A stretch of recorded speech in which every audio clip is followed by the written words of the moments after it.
प्रणाम आचार्य जी। मेरी जी आवाज आ रही कहिए। है? आ रही, कहिए। जी। आचार्य जी, मेरा प्रश्न इस अध्याय से और अपने बारे में है। इस अध्याय में श्री कृष्ण ने निष्काम कर्म और निष्कामी पुरुष के लक्षण बताए हैं, कई बार समझाया है। तो मैं खुद को देखती हूँ कि मेरा अहम अपने आप को उस निष्कामता की परिभाषा में फिट करने की कोशिश कर रहा है। कई बार ऐसा पाती हूँ। और मैं ये भी समझ रही हूँ कि मैं ये अपने आप को धोखा दे रही हूँ, क्योंकि मैं जब आत्मावलोकन करती हूँ तो मुझे वृत्तियां दिखती हैं काफी बार। पर अगेन सेम टाइम मेरा अहम खुद को छोटा मानने से भी इनकार करता है।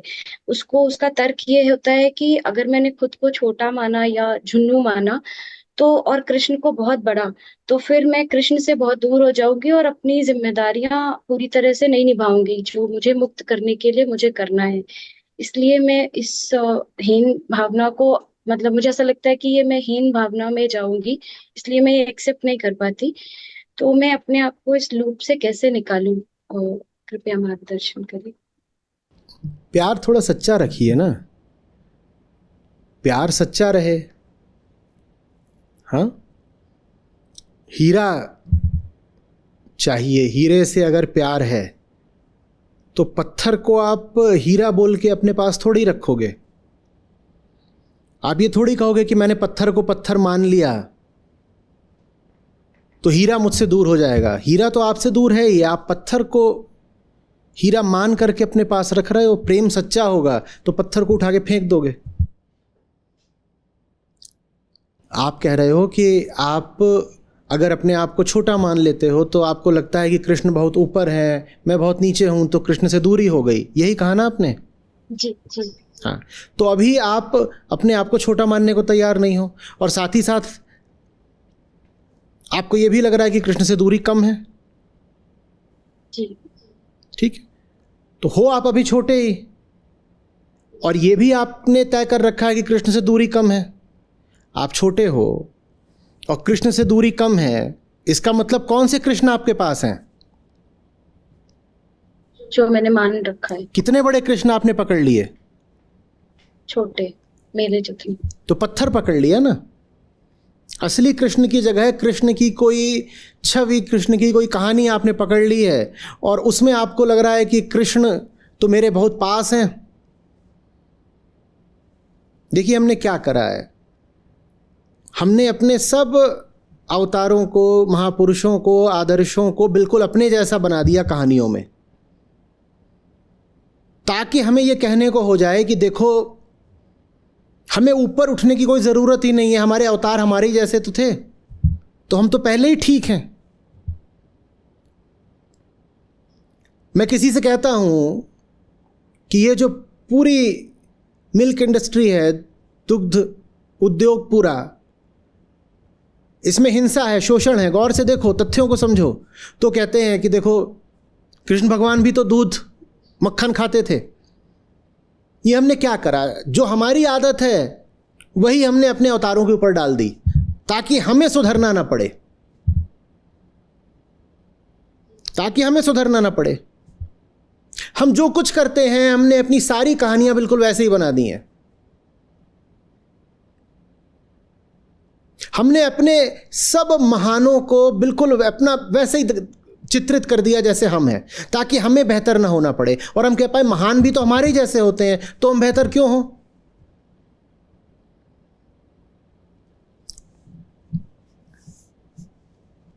यदि आत्मा शिव है तो हमने अपनी कहानियों में पूरा परिवार क्यों खड़ा कर दिया?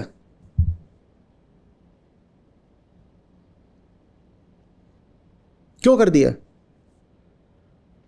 क्योंकि हमें वैसा ही पसंद है, मतलब हमारी। क्योंकि हमें परिवार बनाना है, तो हमने अपने सब देवी देवताओं के परिवार खड़े कर दिए कि उनके ये पति हैं, उनकी ये पत्नी है, उनके ये बच्चे हैं, ताकि हमें सुविधा बनी रहे अपना परिवार बनाने में।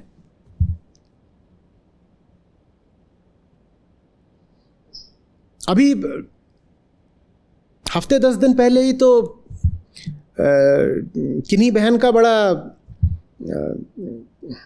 रोचक, क्या कहूं, मार्मिक वृतांत आया था कम्युनिटी पर। कह रही कि मुझे पढ़ाई करनी है, और मैं आगे बढ़ना चाहती हूं, मैं काम करना चाहती हूं, तो घर वाले दो तर्क दे रहे हैं। पहला कि अरे जब सीता जी ने भी ब्याह करा था तो तू कौन होती है कहने वाली कि मैं अभी ब्याह नहीं करूंगी, कुछ और करूंगी। और दूसरा, तू कमाने की इतनी बात क्यों कर रही है? इतनी हमारी देवियां हैं, उनमें से कोई ऑफिस जाती थी, जॉब करती थी।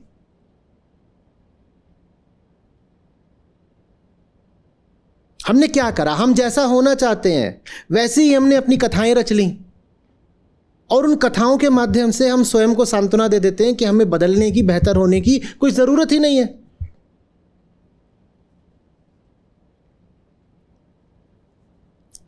लोगों के आते हैं, कहते हैं आप बार बार जातिवाद के खिलाफ बात करते हो, आप कहते हो कि आप गीता को सब तक पहुंचाना चाहते हो, पर ऋषि शंभूक थे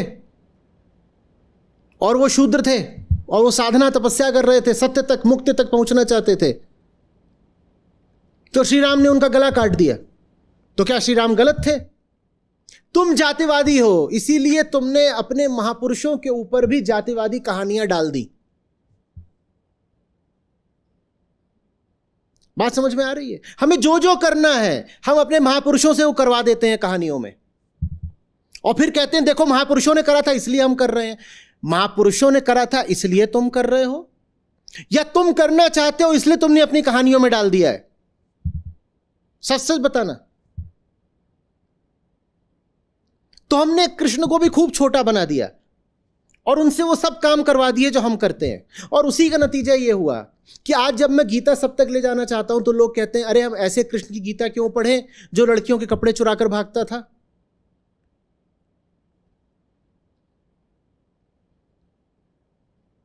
गीता के रास्ते में जो आपने कहानियां बना दी हैं कृष्ण की, वो सबसे बड़ी बाधा है।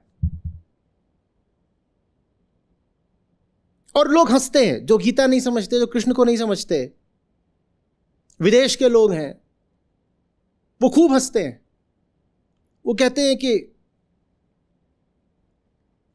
द काउहर्ड गॉड,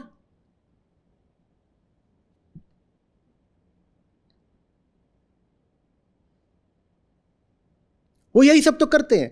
आप किस्से बनाओगे, लोग किस्सों में तमाम तरीके के छिद्रान्वेषण कर लेंगे, क्योंकि वो किस्से बनाए ही हमने अपनी छवि से हैं। जैसे हम हैं, अपनी ही छवि से हमने वो किस्से बना दिए। अब उन किस्सों के कारण मैं गीता सब तक पहुंचा नहीं पा रहा हूं।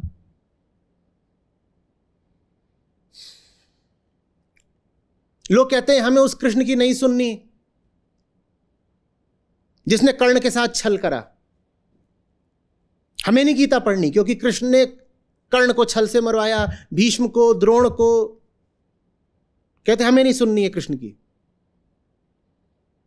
मैं राम की बात लोगों से करना चाहता हूं, कहते हमें राम की नहीं सुननी है, उन्होंने शंभुक ऋषि का वध किया था।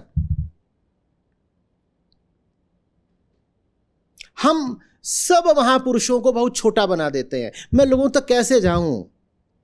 राम का रामत्व लेकर के और कृष्ण का कृष्णत्व लेकर के बड़ा मुश्किल हो गया है, क्योंकि हमारे पास कहानियां हैं, हमने कहानियां बना दी हैं, और वो सब कहानियां बहुत छोटी छोटी हैं। वो कहानियां बिल्कुल हमारे जैसी हैं।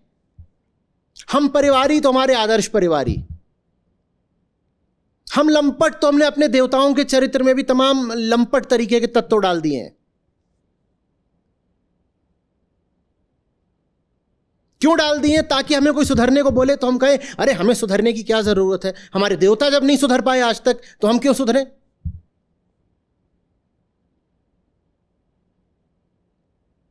जो मांस खाते हैं, जब मैं बात करता हूं ना कि मांस मत खाओ, तो वो उदाहरण ला करके देते हैं कि देखो तुम्हारे भगवान राम भी तो मांस खाते थे। ये मुस्लिम समुदाय बहुत करता है।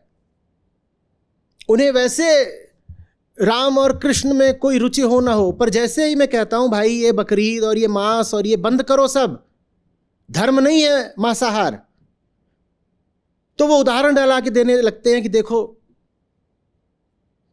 तुम्हारी भी तो कहानियों में इतना सारा मांसाहार है। अब मैं उन्हें कैसे समझाऊं? अब मैं उन्हें कैसे समझाऊं कि कहानी तो कहानी है भाई, कहानी धर्म नहीं होती।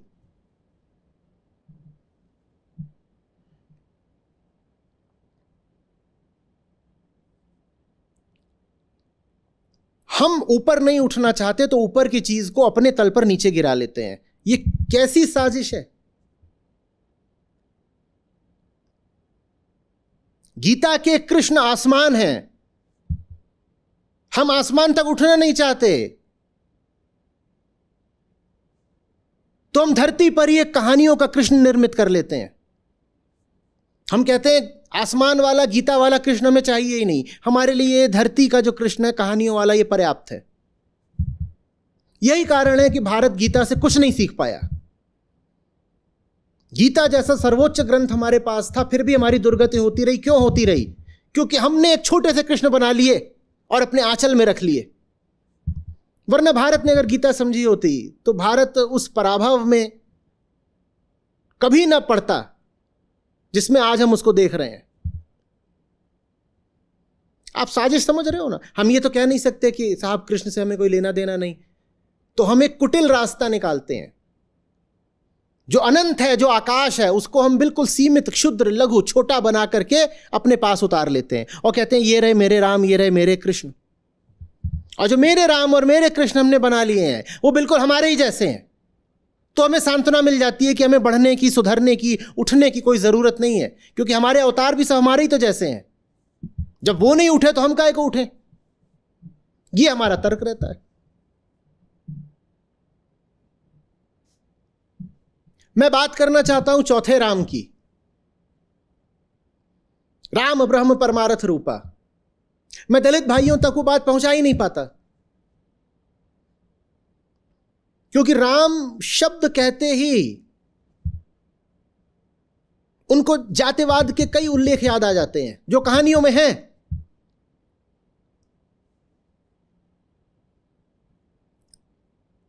मैं आधुनिक महिलाओं तक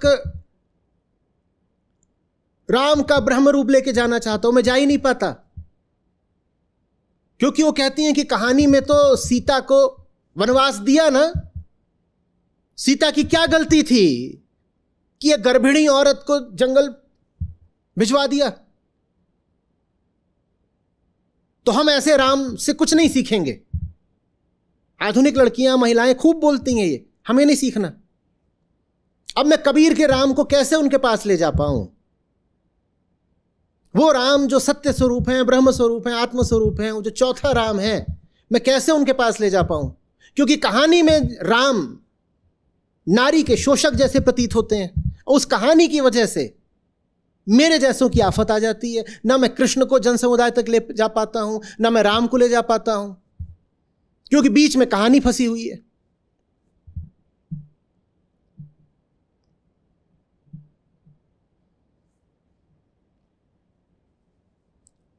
कहानियों से बिल्कुल पल्ला झाड़ लीजिए। कृष्ण माने गीता, और गीता माने गीता का शुद्धतम अर्थ, और शुद्धतम अर्थ माने वेदांत सम्मत अर्थ, भावनाओं का अर्थ नहीं, महावाक्यों का अर्थ। वो है गीता का अर्थ।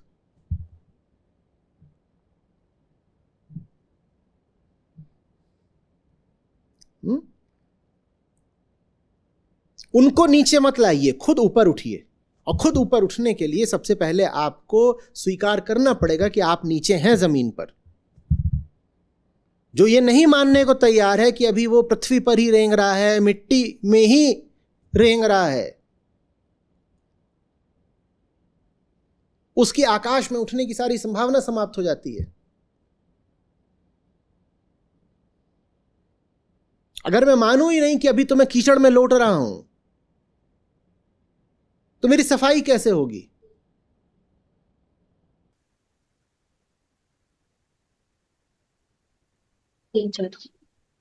समझ में आ रहा है। मतलब कहानियों से तो मैं ओवरऑल दूर, और आपसे जुड़ने के बाद वैसे की जितनी भी कुछ भ्रांतियां थी दूर हो गई हैं। बट ये समझ में आ रहा है कि मैंने कुछ ना कुछ करके कृष्ण को अपने तरफ पे ही मान लिया है। इसीलिए मैं रिलेट करती रहती हूँ कि अगर कोई अच्छी, मैं मुक्ति की तरफ जा रही हूँ या मैं अपनी अच्छी क्वालिटीज काउंट करने लग जाती हूँ और खुद को एक्सेप्ट नहीं कर पाती, क्योंकि मैंने आज तक खुद को झुन्नू बोल ही नहीं पाती, क्योंकि फिर मुझे लगता है कि ये फिर मैं चिल्ला के बोला करिए, मैं झुन्नू हूं। बहुत मुश्किल, अभी भी मुश्किल लग रहा है। मैं 2 बार आपके सामने बोल रही हूँ, बट हाँ अभी मैं खुद। किसी ने अभी मालूम है मुझसे एक बड़ी मजेदार बात कही, बोले ये ना आपने लिंग भेद करा है। झुन्नू है और धनिया है, और ज्यादा जो प्रचलित हो गया है नाम वो झुन्नू है। ये धनिया के साथ नाइंसाफी क्यों हुई? तो मैंने उनको बोला आप झुनिया बोलिए, धनिया नहीं, झुनिया। तो झुन्नू और झुनिया। और अगर चेतना की ही विकृति की बात करनी है कि झुन्नू माने विक्षिप्त चेतना, तो चेतना का तो कोई लिंग होता नहीं, तो फिर नर भी झुन्नू और नारी भी झुन्नू। झुन्नू सही है, बढ़िया है। और जिनको उसमें थोड़ा सा अपनी जेंडर आइडेंटिटी भी बचानी हो तो झुनिया बोल दें, ठीक है, नहीं तो धनिया भी ठीक है सब। देखिए, कृष्ण तक पहुंचना है तो पहले मानना पड़ेगा ना कि मैं झुन्नू हूं। जीपीएस होता है, उसको आप बस ये बता दो कि कहाँ जाना है, तो इतने में वो नहीं आपको बताने लग जाता रास्ता। वो पूछता है योर लोकेशन, अपनी लोकेशन भेजो। वो कहता है कि डेस्टिनेशन भी बताओ लेकिन अपनी लोकेशन भी बताओ, तब रास्ता खुलता है। आपको अगर आपकी लोकेशन यानी वर्तमान स्थिति नहीं पता है तो कोई रास्ता नहीं खुलेगा। और वर्तमान स्थिति हमारी ये कि हम झुन्नू हैं। तो जो अपने आप को झुन्नू मानने से इनकार कर रहा है, कृष्ण तक का उसका रास्ता नहीं खुलेगा। सबसे बड़ा झुन्नू तो इधर बैठा हुआ है। आपको क्या तकलीफ है अपने आप को झुन्नू मानने में? हाँ, कोई मुझसे बोले कि अपना नाम बोलो तो मैं कहूंगा झुन्नाचार्य, मुझे कोई समस्या नहीं है। मैं आपको भी नहीं मान सकती, मेरे लिए आप। अरे मैं आप नहीं मान सकती क्या? मैं कह रहा हूं मैं हूं, आप मान नहीं सकती हैं। आप मानना पड़ेगा ना, नहीं। मैं हूं झुन्नू। अब तो मान जाइए कि आप भी झुन्नू हैं। मैं हूँ, मैं जुन्नू। मेरे लिए ये बहुत बड़ा ऑब्स्टेकल था। मैं पूरी कोशिश कर रही हूँ, बट एक बार भी मैंने गीता कम्युनिटी में भी कहीं भी खुद को जुन्नू नहीं लिखा। और जो लिखते हैं मैं हर बार सोचती हूँ ये कैसे कह रहे हैं खुद को, या तो ये पता नहीं। मैं बहुत कोशिश कर रही थी इस बारे में। Thank you. इज्जतदार होना, सम्माननीय होना, ये सब त्याग दीजिए, ठीक है। ये जो इज्जत आबरू है ना, ये अहंकार को बचाने वाला आवरण है, उसकी रक्षा वाला कवच है। अरे जब हम हैं नहीं इज्जत लायक तो क्यों बने इज्जतदार? और दूसरा हमारी बेइज्जती करे इससे पहले हम खुद को ही चुटकुला बना लेंगे। इसीलिए मैं बोला करता हूं कि अध्यात्म बड़ी मजेदार चीज है, चुटकुलों से भरी हुई। आत्म अवलोकन माने मजा आना शुरू।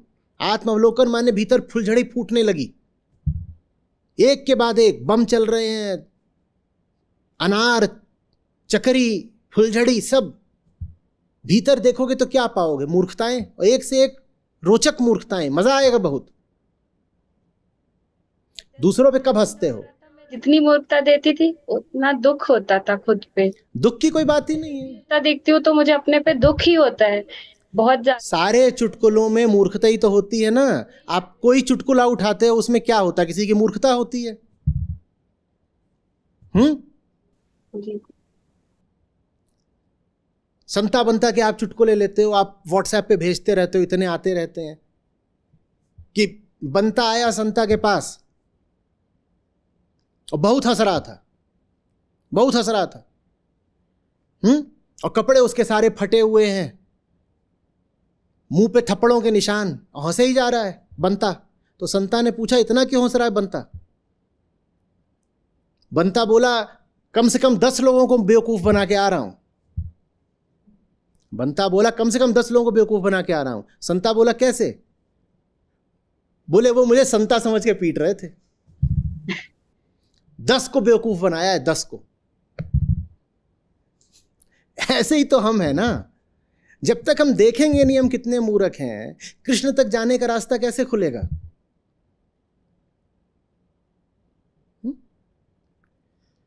दूसरों की गलतियां तो भले मत देखिए, अपनी तो दिन में 100 बार देखिए, और जितनी बार देखिए दुखी मत हो जाइए, मजे मारिए, खूब हंसिए। कहिए झुनिया ने फिर एक और कर दी करतूत। झुनिया 101, झुनिया 105, झुनिया 118। कोई समस्या नहीं। अरे जी बस ये चाहिए। बहुत मुश्किल हो रहा है। पीछे गलतियों से दुख के अलावा नहीं निकल पा रही थी मैं। पूरी दुख की कोई बात ही नहीं है। दुख तो तब जब ये मान रखा हो कि हम बहुत अच्छे आदमी हैं और हमसे गलतियां होनी नहीं चाहिए थी, ये माने क्यों, ये उम्मीद क्यों? अरे हम मिट्टी से उठे हैं, प्रकृति की औलाद है, जंगल से निकले हैं, मूर्खता नहीं करेंगे तो और क्या करेंगे?